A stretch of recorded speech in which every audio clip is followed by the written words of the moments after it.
My name is Marissa. I've always been the quiet one in the family, the one who didn't complain, who helped clean up after parties, who watched the kids so others could enjoy themselves. I didn't mind at first. I thought that was love, showing up.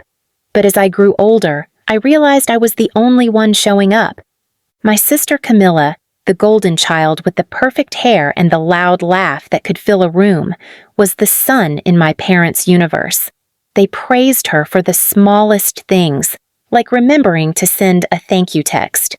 Meanwhile, I was working late hours, paying part of their mortgage without being asked, and babysitting Camilla's kids every weekend. My reward? Silence. I'll never forget the day it all shifted. I had just returned from a business trip. My startup was finally gaining traction, but I hadn't shared much about it with my family. Why would I? They never asked. I came straight to our parents' house, exhausted, only to find a note on the fridge. Camilla dropped the kids off. Back by 10. No hello, no how was your trip? That night, while feeding her youngest dinner and folding laundry, I overheard my mom on the phone. She laughed softly and said, "Well, Marissa's basically their nanny now. It's not like she has anything else going on." I froze. I felt every word like a stone against my spine. Just a nanny? After everything? When Camilla came to pick the kids up, she barely looked up from her phone. "Thanks," she said, tossing a pack of juice boxes into her purse like it was a war mission. I stood at the door and watched them leave, thinking about how small they made me feel in a life I had built around keeping theirs intact.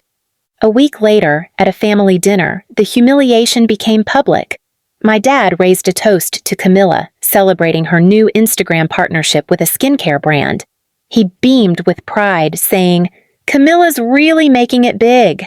And Marissa, thank you for being the best babysitter anyone could ask for." The whole table laughed. I smiled, tight-lipped. But inside, something broke, and something else woke up. They didn't know the life I had built while they dismissed me. They didn't know that the company I'd been quietly building was finally profitable, that I had investors, that I had power now, real power. But I stayed quiet. I wasn't going to raise my voice. I was going to raise the stakes. And the moment came faster than I expected. One rainy Thursday, I walked into my office for a series of interviews for a new executive assistant. The first name on the list made me stop breathing for a second. Daniel Callahan, Camilla's husband. The resume was professional. He had no idea it was my company. No idea I would be sitting across from him in that glass conference room. And the best part? He was unemployed. Camilla had posted a sad-faced selfie the week before, complaining about how no one wants to hire someone over 35 with no tech experience. I smiled and said, "Send him in." That day, I didn't just welcome a job applicant. I welcomed the beginning of the most poetic revenge I would ever take. Not out of anger, but out of clarity. The same family who said I was just the nanny was about to watch me become something far more powerful than they ever imagined. When Daniel walked into the room, he didn't recognize me at first. My hair was sleek, my blazer sharp, and I wasn't holding a diaper bag or a stack of coloring books. I was sitting at the head of a long glass table in a corner office overlooking the city. "Miss Halpern?" he said, offering his resume. I smiled. "You can call me Marissa." His jaw twitched. Just slightly. He knew, but he couldn't walk out, not when he needed the job, not when Camilla's influencer gig wasn't paying what it used to, and his consulting work had dried up. So he sat down, swallowed his pride, and let me interview him. I kept it professional, even as I asked him to explain gaps in his resume and times he failed at leadership. He squirmed. But I wasn't cruel. Not yet. I hired him the next morning, and every day that followed, he showed up to my office. He called me ma'am. He fetched my coffee, organized my calendar, sat silently through executive meetings where I spoke confidently about expansion and equity. He watched me get congratulated for closing deals worth more than his entire yearly income. Camilla, meanwhile, had no idea. She kept posting family brunches and throwback pictures of us as kids, where she was always centered in the frame and I was blurred in the background. "Love my forever best friend," she captioned one. I stared at the screen and almost laughed. It wasn't love. It was performance, and I was done playing supporting character in her pageant. One afternoon, during a quarterly board meeting, Daniel and I were asked to present together. He fumbled through his slides. I stepped in. I was calm, articulate, collected, and after the presentation, the chairman clapped me on the back and said, "You're building something real here, Marissa." Daniel stood silently beside me, invisible, just like I had been at their dinner table for years. Later that week, I finally answered my mother's calls. She wanted me to come over. Camilla was throwing a party for her twins' birthdays, and they needed someone to help set up early. She even said the words, "You're so good with kids." I smiled into the phone. "I'll be there," I replied. And I was, but not with streamers and cupcakes. I arrived in a sleek black car, wearing a tailored pantsuit, and Daniel trailing a few feet behind me, carrying 2 contracts, one for a joint project between my company and the event's sponsor, and one severing all remaining financial ties I had to my parents' household. No more mortgage support, no more weekend childcare, no more guilt money.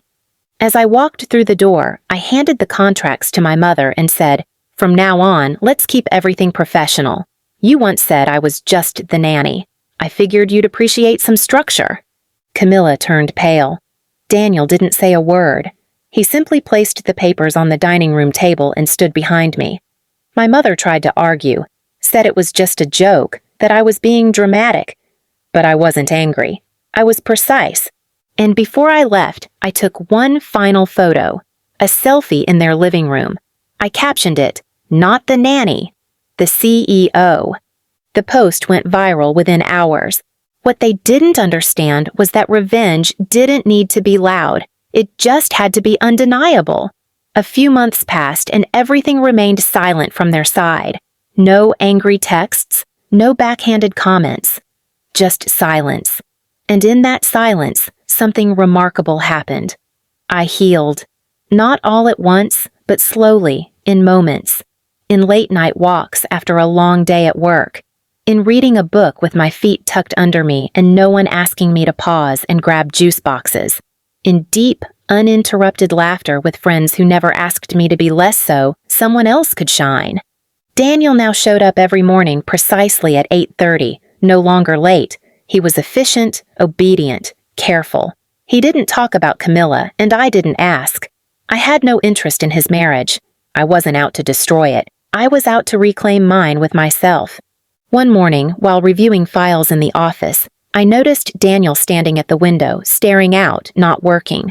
When I asked if everything was all right, he turned to me, hesitated, then admitted, "Camilla filed for separation." I nodded, said nothing. That wasn't my battle. That was the world correcting its own imbalance. But something else changed. That same week, I got an invitation, addressed formally, to my parents' vow renewal ceremony. A golden envelope, handwritten calligraphy, RSVP required. The sheer audacity almost made me laugh. After everything? After calling me just the nanny? After making me cook and babysit and miss years of my own joy for Camilla's convenience? After kicking me out for not liking a post? Now they wanted me to smile in family photos? I dropped the invitation in the shredder without a second glance. But I wasn't done. Instead of attending their event, I scheduled a company-wide leadership retreat that same weekend, hosted at the very estate my parents had chosen for their renewal. They didn't know it yet, but I'd quietly purchased the property weeks earlier. The previous owners, some distant friends of my board chair, had been happy to sell. The day of their renewal, their guests arrived, dressed in pastels and carrying floral arrangements, only to be met by our event staff at the gates. "Sorry, this venue has been booked exclusively for Halpern and Company for the entire weekend."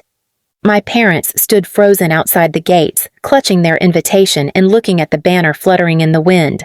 Halpern and Company Executive Summit, building what they said we couldn't. They didn't even make it inside. I watched from a glass balcony as they argued with staff, as their guests slowly turned and walked away. Camilla was crying. My mother looked confused, then devastated. My father just stared. No words left. Daniel stood beside me again, now dressed in company black, holding a tablet. Should I have security escort them off the premises? I shook my head. Number, let them watch. Because this was never about vengeance with fire. It was about clarity, about letting them feel the weight of their choices, not with shouts, but with silence, not with chaos, but with undeniable truth. That night, when the lights of the estate glowed golden and our team laughed around the fire pit in the courtyard where my family had once planned to toast themselves, I stepped away. I wandered to the far side of the garden, phone in hand. I opened the last message I'd gotten from my mother, still unread. It was weeks old. "You really hurt us. We never meant to make you feel unimportant." I closed it without replying. Instead, I opened the camera, took a photo of the estate lit up behind me, captioned it simply, "Sometimes silence is the loudest thing you'll ever hear." I didn't need them to apologize. I didn't need them to understand. I had turned their dismissal into power, their insult into purpose, and their rejection into my redemption. The nanny? Number, I was the empire now, and I had just closed the gates behind me.